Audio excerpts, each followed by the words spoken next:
How's your heart today? Some fathers love in practical ways that are easy to miss when we are young. Tonight is for the words we never said to them, and for the care that often arrived through weather updates, repaired hinges, gas tanks, and quiet check-ins, instead of long emotional speeches. A lot of fatherly love does not explain itself beautifully. It simply keeps showing up in ordinary forms. These letters are for anyone who only learned to read that language later, after moving out, growing older, or becoming tired in the same familiar ways. Let's begin. I spent years thinking you were distant, when really you were just quiet in a language I had not learned yet. You were never the parent who asked me to sit down and talk through my feelings. You checked the locks, turned off lights, kept every manual in one drawer, and asked small questions that sounded practical. Was my phone charged? Did the car sound strange? Did I take a jacket? At 15, I heard control in those questions. At 25, I heard avoidance. I did not realize until I moved out that you had been caring for me through maintenance all along. Living alone taught me things fast. Doors stick. Radiators make strange noises. Groceries do not buy themselves. Homes do not stay steady by accident. Somebody keeps noticing the tiny failures before they become larger ones. The first winter in my apartment, the front door jammed when it rained. One cabinet would not close, and my freezer contained nothing that looked like a real meal. You called on a Saturday morning and asked what I was doing. I said, just cleaning. In the casual voice people use when they do not want help. You arrived an hour later with coffee and a toolbox. You did not say, I was worried. You walked in, opened the crooked cabinet, tested the door, listened to the radiator, and got to work. I followed you around pretending to help. You asked where I kept the spare bulbs. You looked inside the fridge and made a face. Then you disappeared for 20 minutes and came back with eggs, dumplings, green onions, and the frozen fish cakes I liked as a kid. I said, you didn't have to do that. You shrugged and said, I was already out. That sentence used to annoy me. It always made your effort sound accidental, like care had merely crossed your schedule on the way to somewhere else. But standing in my own kitchen, with the cabinet closing properly and actual food on the counter, I finally heard the meaning inside it. I noticed. I made room. I came because it mattered. I just do not know how to say that part smoothly. After you left, the apartment felt less indifferent.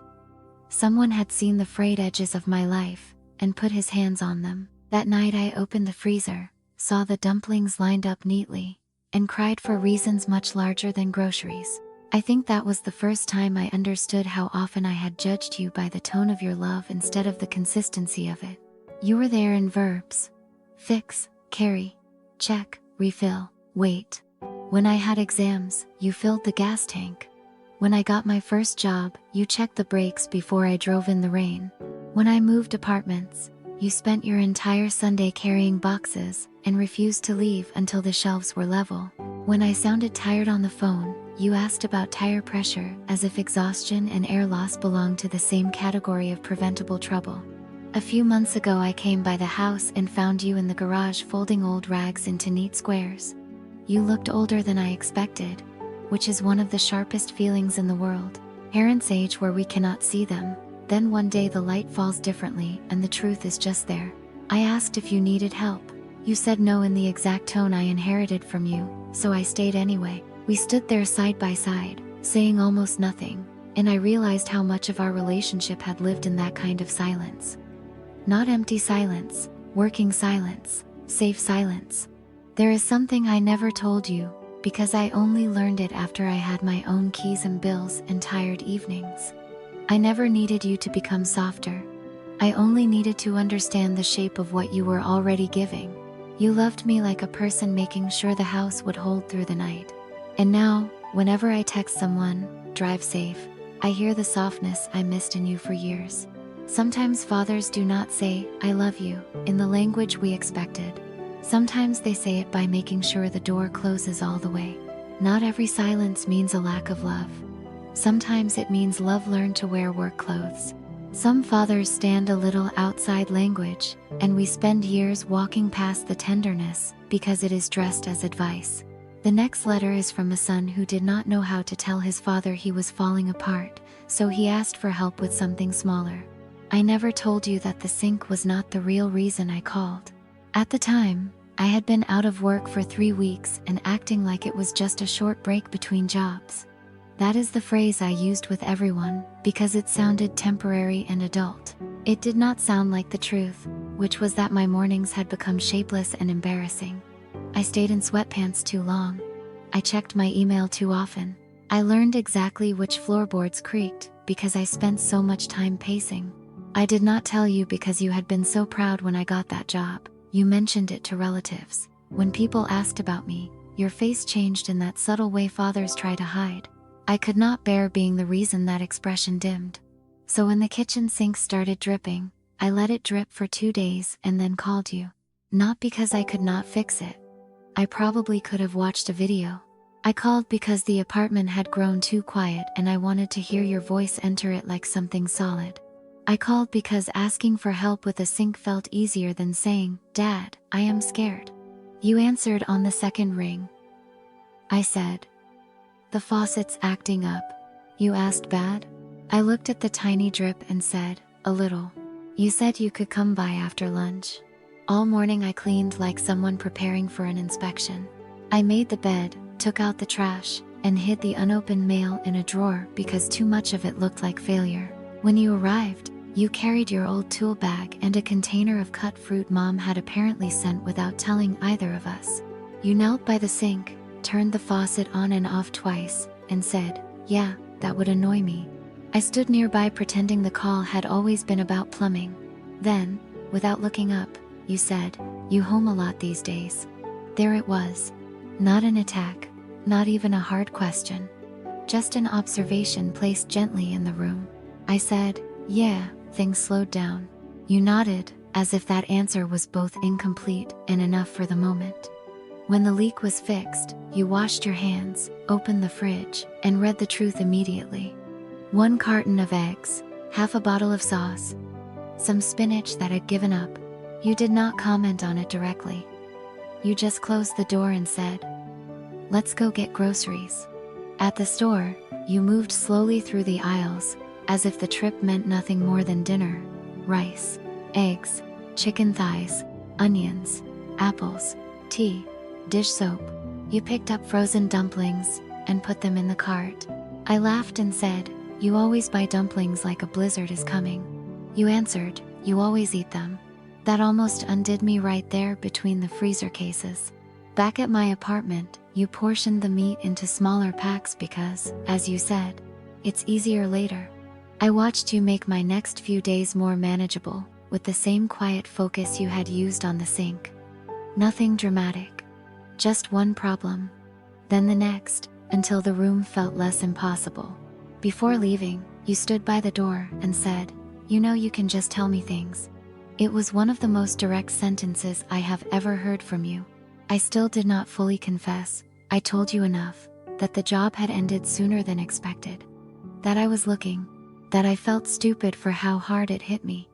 You listened with your coat still on, hands in your pockets, eyes on the floor in that way you have when something matters. Then you said, "A job ending is not the same as you ending." It was such a plain sentence, but it landed in me deeper than prettier words might have. After you left, I stood in my kitchen looking at the fixed sink, the stocked fridge, the fruit, and the dumplings in the freezer. It hit me that I had spent years believing adulthood meant protecting you from my bad seasons, as if fathers only deserved the polished version of their sons. But maybe that was never true. Maybe fathers are not always waiting for us to impress them. Maybe sometimes they are just waiting for an honest doorway in. I still feel embarrassed that I hid behind a plumbing problem. But I am grateful the faucet leaked when it did, because it gave me a language I could manage that day. It let me say, "Something in my life won't stop dripping, and I don't know how to fix it alone." What I never told you was this: I didn't call because the sink was broken. I called because I was. And you, being exactly who you are, repaired what you could, stocked the fridge, and helped me believe that temporary trouble was still survivable. Some fathers hear the bigger problem inside the smaller one and answer both without making us explain twice. Sometimes what we call pride is just fear wearing a steady face. The last letter is from someone who only understood her father's tiredness after becoming a parent herself. I did not know how much you were carrying because you made it look like part of the day. As a child, I thought life simply happened. Dinner appeared, the cars started, the bills got paid, the trash reached the curb. The hall light was on when I got home late. Someone checked the windows before bed. Someone heard the washing machine sounding strange before it became a real problem.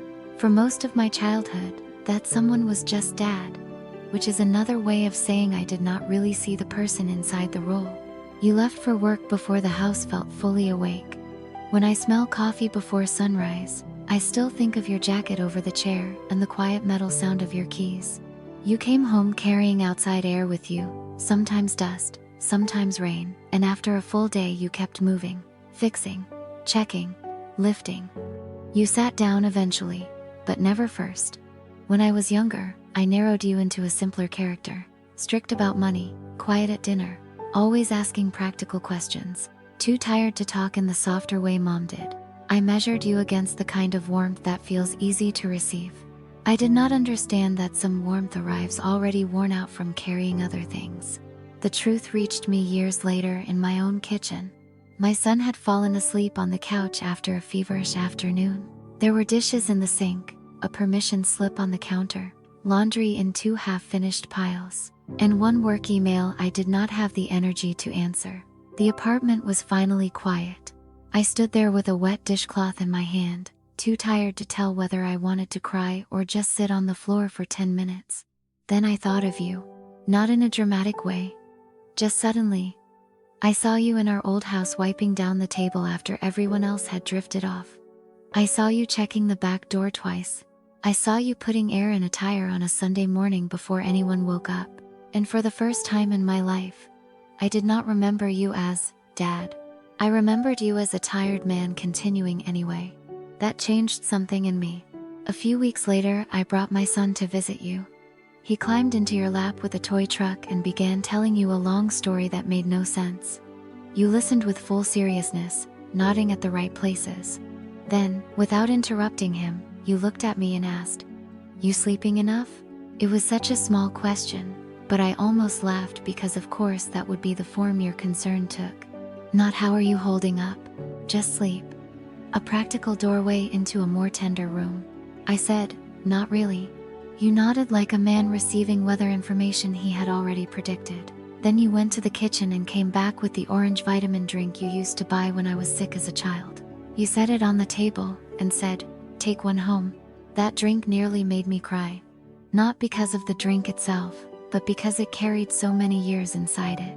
It reminded me that your care had always lived in stocked medicine, sharpened pencils, packed lunches, spare change, weather reports, and things left by the door before anyone had to ask.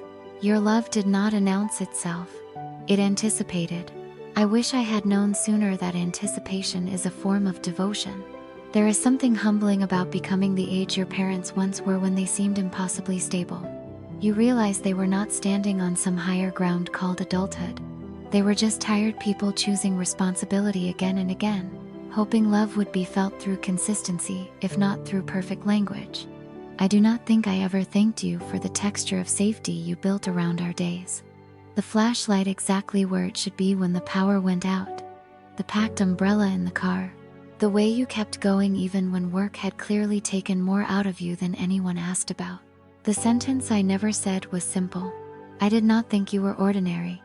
I just did not understand how much effort it took for you to make ordinary life feel secure. Now, when I check the door twice before bed, when I fill the car before the week starts, when I ask my son if he has his jacket without realizing I am repeating your voice, almost word for word, I feel your life continuing inside mine in these small practical ways. And I think that may be one of the quietest forms of inheritance. Some fathers do not leave us long speeches. They leave us habits that keep other people safe.